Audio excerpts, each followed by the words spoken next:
बिस्मिल्लाहिर्रहमानिर्रहीम। अजीज़ान मन, आपको आपके भाई आदिल राजा का सलाम पहुँचे। अजीज़ान मन, अगर आपको याद हो, अगर नहीं याद तो मैं याद दिलाता चलूँ कि मुस्तफ़ा कमाल साहब को दुबई से लाने का प्रोजेक्ट जो है वो आईएसआई में ब्रिगेडियर मरवत ने सर अंजाम दिया था। ब्रिगेडियर मरवत उस वक्त सेक्टर कमांडर भी थे और उन्होंने ये वापस मुस्तफ़ा कमाल को लाके ये पीएसपी पार्टी वाला जो ड्रामा है ये शुरू करवाया था। और इसलिए अगर जो इस वक्त एमक्यूएम है उसको मुत्तहदा कौमी मूवमेंट या महाजर, तो खैर वो अब रहे नहीं, उसकी जगह अगर मरवत कौमी मूवमेंट कहा जाए तो ये बिल्कुल ठीक होगा, ये कहना बिल्कुल बचा होगा। इसी तरह मैंने आपको 31 अक्टूबर 2022 को बताया था कि लॉन्ग मार्च को नाकाम बनाने के लिए जो है वो इस्टेब्लिशमेंट मुस्तफ़ा कमाल, ताजरों को, रिटायर्ड जजेस को, फौजियों की प्रेस कॉन्फ्रेंस और फौज से वफादारी का बयानिया, मुख्तलिफ किस्म के ड्रामेबाजियां उन्होंने की थी जिसमें मुस्तफ़ा कमाल का इस्तेमाल किया गया था। और जराए ने यह भी दावा किया था कि मुस्तफ़ा कमाल ने जो प्रेस कॉन्फ्रेंस की है उसका 1 करोड़ रुपया लिया है और ओवरऑल 1 अरब रुपया जो है इमरान खान के लॉन्ग मार्च को नाकाम बनाने के लिए दिया गया था उस वक्त। फिर मैंने जाके आपको 23 मार्च को दोबारा ये बात मैं आपकी याद दहानी करा रहा हूं, बताया कि जराए के मुताबिक इस्टेब्लिशमेंट इमरान खान को मुज़ाकरात में उलझाकर जो है वो नाकाम बनाना चाहती है लॉन्ग मार्च को। और उसके बाद मैंने 23 मार्च को आपको दोबारा तफसीलात बताई कि एमक्यूएम में जो है वो बंदर बांट की कार्रवाई जो है वो जारी है। और आईएसआई और एमक्यूएम और आमिर खान की जो मस्तियां हैं उनके बारे में मैंने आपको बताया था। 23 मार्च को मैंने आपको ये भी बताया था कि मुस्तफ़ा कमाल को दुबई से वापस लाने और पीएसपी बनाने का प्रोजेक्ट जो है वो किस तरह ब्रिगेडियर मरवत ने चलाया था। इसका एक वीलॉग भी मौजूद है, आपको 23 मार्च के वीलॉग में मिल जाएगा। एमक्यूएम में बंदर बांट के नाम से उसकी हेडलाइन है, वो आपको थंबनेल के ऊपर मिल जाएगी। उसके अलावा मेरे खिलाफ मुस्तफ़ा कमाल ने प्रेस कॉन्फ्रेंस में भी और अपने डिजिटल मीडिया सेल को भी मेरे पीछे छोड़ा, लेकिन इस तरह के शतूंगड़ों से हमें फर्क बहरहाल पड़ता नहीं है। 21 मार्च को मैंने आपको यह भी बताया था कि, बल्कि नहीं, 23 मार्च ही को मैंने आपको बताया था कि जराए का दावा है कि डर्टी हैरी ने मुस्तफ़ा कमाल को बहुत जल्द एमक्यूएम पाकिस्तान का सरबराह लगाने का वादा किया है। खालिद मकबूल को खड़े खुडे लाइन लगा दिया जाएगा। डर्टी हैरी समझता है कि मुस्तफ़ा कमाल एमक्यूएम की क़यादत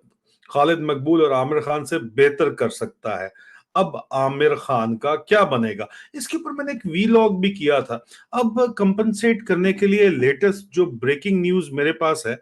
जो मैं आपको देने जा रहा हूं, जो कि लेटेस्ट मेहरबानियों का सिलसिला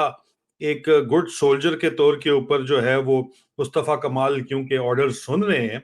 और महाजरों के खून का सौदा कर रहे हैं, उर्दू स्पीकिंग के खून का सौदा कर रहे हैं और अपने ही लोगों के ऊपर जो है वो हुक्मरानी करना चाहते हैं। तो लेटेस्ट उनको जो है वो आईएसआई की तरफ से, जराए का आईएसआई ही के जराए का ये दावा है कि सैयद मुस्तफ़ा कमाल को एक बुलेट प्रूफ लैंड क्रूजर जो है वो गिफ्ट की गई है, वो तोहफे में दी गई है आईएसआई की तरफ से। और मैं आपको याद कराता चलूं कि ISI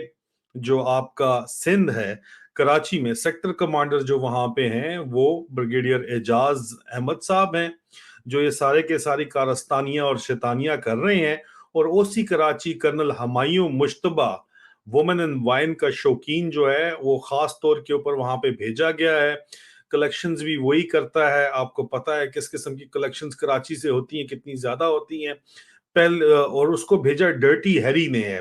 dirty Harry major general Faisal Naseer DGC का एक खास बंदा है। जब आसिम मुनीर जो है, lieutenant general retired Asim Munir जो आर्मी चीफ है, जो ये जिस वक्त डीजीएमआई था, तो कराची का जो है ओसीएमआई था वो डर्टी हैरी था। और डर्टी हैरी के साथ यही हमायूं मुश्तबा उस वक्त भी उसी के साथ काम करता था और इनका पुराना याराना है। अब आप कनेक्शन जो है डॉट कनेक्टिंग खुद कर सकते हैं। मुस्तफा कमाल इनका बगल बच्चा है, ब्रिगेडियर मरवत ने इसको लाया और इसको पाला और अब इनको दोबारा से इकट्ठा करके एमक्यूएम की यूनिफिकेशन, जिस तरह मैंने आपको बताई कि इनकी यूनिफिकेशन होगी, बिल्कुल उसी तरह डंडे के जोर के ऊपर इनकी यूनिफिकेशन भी होगी। लेकिन बहुत सी बातें जो पूरी नहीं हो सकी, तो लाडू बेबी जो है मुस्तफा कमाल, वो थोड़ा सा मेरे ख्याल में नाराज हो गया होगा اور اوپر سے اس کو جان کا خطرہ بھی بہت ہے، فیکشنز وغیرہ مختلف جو ہیں ایم کیو ایم کے اندر وہ بھی کافی زیادہ ہیں، زبردستی ایک حد تک کی کوئی چیز کی جا سکتی ہے، لیکن گولی تو ہر کسی کے اندر سے گزرتی ہے نا۔ تو اب اسی لیے اس گولی کو روکنے کے لیے بلٹ پروف جو ہے وہ لینڈ کروزر گفٹ کی گئی ہے مصطفیٰ کمال صاحب کو۔ ذرائع کا دعویٰ یہ ہے آئی ایس آئی کی طرف سے، اور اس کی قیمت کیا ہے یہ آپ کو کیا وہ چکا رہے ہیں، کس طریقے سے چکا رہے ہیں، اس میں آپ کی امیجنیشن کے اوپر مزید چھوڑتا ہوں۔ اس کے علاوہ ذرائع کا یہ کہنا ہے کہ ان کے خیال میں ٹویوٹا لینڈ کروزر کی کوئی 8 کروڑ روپے کی قیمت تو ہے، اور 8 کروڑ میں ابھی جو بلٹ پروفنگ ہوئی ہے اس کا پیسہ علیحدہ ہے، تو مطلب آپ ذہن میں رکھیں کوئی 10 کروڑ کا خرچہ جو ہے وہ کیا گیا ہے مصطفیٰ کمال کے اوپر۔ اور یہ D G I S P R نے ایک مذاق خیز قسم کی پریس کانفرنس 2 دن پہلے کی تھی، اس میں انہوں نے بہت سے مذاق کیے تھے، اور ان میں سے ایک مذاق انہوں نے یہ بھی کیا تھا کہ فوج آسٹیرٹی میئرز چلا رہی ہے، بچت کے جو ہے وہ طریقہ کار چلا رہی ہے۔ تو یہ کیسی بچت ہے کہ آئی ایس آئی 10 کروڑ روپیہ جو ہے وہ مصطفیٰ کمال کے اوپر جو ہے وہ پھینک رہی ہے، اور مصطفیٰ کمال کو تو جو ہے وہ بلٹ پروف گاڑی جو ہے وہ فراہم کر دی گئی ہے، لیکن پاک فوج کے جوان اور افسران جو آپریشنل ایریا میں بارڈر بیلٹس کے اوپر، افغانستان بارڈر، ایران بارڈر کے ساتھ سمگلنگ روٹس کے اوپر بیٹھے ہوئے ہیں، کاؤنٹر انسرجنسی آپریشن کر رہے ہیں، وہ بالکل سٹنگ ڈکس کی طور کے اوپر مارے جاتے ہیں، کیونکہ ان کے پاس بلٹ پروف گاڑیوں کے نام کے اوپر ان کے ساتھ مذاق کیا گیا ہے۔ ایک لوہے کی چادر پیچھے ڈالے کے اوپر لگا کے ان کو دے دی جاتی ہے، اور آگے کوئی اس کے اندر چادر بھی کوئی نہیں ہوتی۔ روزانہ کی بنیاد کے اوپر آپ کا ایک جوان یا افسر جو ہے آن ایوریج اپنی جان کی قربانی دے رہا ہے، اور اس میں ایک بہت بڑا حصہ یہ ہے کہ بلٹ پروف ان کے پاس گاڑیاں نہیں ہیں، لیکن مصطفیٰ کمال کو اس فوج کو دینے کے لیے گاڑی بھی ہے، اور لینڈ کروزر لگژری گاڑی ہے،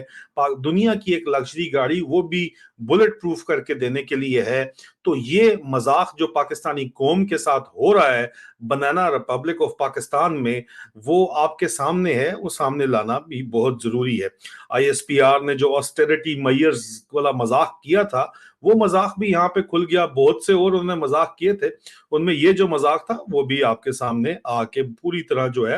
وہ کھل گیا ہے۔ تو میں سوال کرتا ہوں D G I S P R میں جنرل احمد شریف سے کہ مصطفیٰ کمال کے بارے میں یہ آپ کے آسٹیرٹی میئرز کدھر گئے؟ بلکہ بیچارہ جنرل احمد کمال کیا بولیں گے، ان کے منہ میں تو زبان ان کی اپنی نہیں ہے، جس کی زبان ہے میں اس سے پوچھتا ہوں، جنرل عنایت حسین سے پوچھتا ہوں، چھوٹے ڈان سے پوچھتا ہوں، اور اگر جنرل عنایت حسین میں جواب دینے کی سکت نہیں ہے تو پھر میں ان کے head master chief of general staff lieutenant general Muhammad Saeed سے پوچھتا ہوں کہ سر یہ مصطفیٰ کمال کو بلٹ پروف گاڑی مل سکتی ہے، تو جو آپ کا جوان روزانہ قربان ہو رہا ہے صرف اس لیے کہ اس کے پاس بلٹ پروف گاڑی نہیں ہے، اس کو کیوں نہیں بلٹ پروف گاڑی مل سکتی؟ آپ کے آفیسرز کو کیوں نہیں بلٹ پروف گاڑی مل سکتی؟ مصطفیٰ کمال کو ایسے سرخاب کے کون سے پر لگے میں اس طرح اس کماش کے لوگوں کو کہ ان لوگوں کو بلٹ پروف گاڑیاں مل سکتی ہیں، لیکن پاک فوج کے جوانوں اور افسران کو جو ہے وہ بلٹ پروف گاڑیاں نہیں مل سکتی؟ ذرا سوچئے، یہ سوال ہے، پوری قوم پاکستان کی آپ سے سوال کرتی ہے، یہ پلیز اس کے بارے میں جواب ضرور دیجیے گا۔ اس کے علاوہ سوال ایک اور بھی ہے، وہ ڈرٹی ہیری سے، major general Faisal Naseer D G C سے یہ سوال ہے، یا ان کے باس سے چلیں سوال کر لیتے ہیں، میجر لیفٹیننٹ جنرل ہنی بنی منی جو ہے ندیم گجنی نہیں ندیم انجم سے، کہ سر یہ مصطفیٰ کمال کے علاوہ کیا ایم کیو ایم کے جو باقی لیڈرز ہیں ان کو بھی بلٹ پروف لینڈ کروزرز جو ہیں وہ تحفے میں دی جائیں گی 10 کروڑ؟ اگر نہیں دی جائیں گی تو ان کو پھر رشوت کے طور کے اوپر کیا چیز دی جائے گی؟ مختلف قسم کی رشوت تو آپ ان کو دے ہی رہے ہیں، تو پھر ان کو آپ ٹاپ لیڈرز کو ایم کیو ایم کو کیا رشوت دے رہے ہیں، اس کی کوئی ڈیٹیل بتائیں گے یا وہ بھی ہمیں بتانی پڑے گی؟ سوچ لیں، آپ بتا دیں، نہیں تو ہم بتا دیں گے۔ عزیزان من، بہت جلد آپ لوگوں سے دوبارہ ملاقات ہوگی، اپنا خیال رکھیے، فی امان اللہ، میجر عادل راجہ سائننگ آؤٹ۔